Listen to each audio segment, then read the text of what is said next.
Okay, let's talk about AI and how a lot of people are gonna lose their jobs from AI. I get it.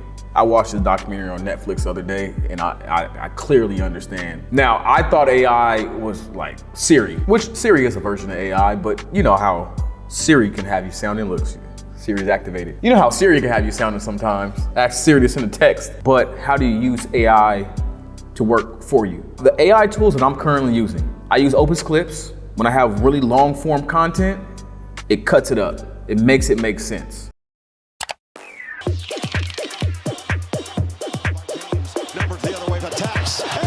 So now, AI is used somewhat as an editor. Another tool that I use, ChatGPT. For those of you who don't know how to write that well, ChatGPT, it helps me out. And also as a real estate agent, those good old descriptions that we used to hire a copywriter for, now we just hire ChatGPT. Another one I'm looking into is BlandAI, and that is for cold calling. Hi, this is Sophie from Bland. I saw you filled out our online form.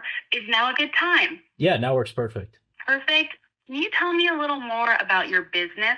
I'll let you guys know how that works when I start to use it. If you know any other AI tools that you're using, please comment below, because I'm just trying to learn from this channel. Trying to motivate, teach, inspire, and I want to learn as well. If you're in the industry and you're using any kind of AI, please leave a comment below because I would love to learn. I'm using Opus Clips for editors, ChatGPT or AI Chat, an app that I use, and then BlandAI. Those are three that I use that are currently helping my business, and I would love to learn more because I do believe that AI is the future.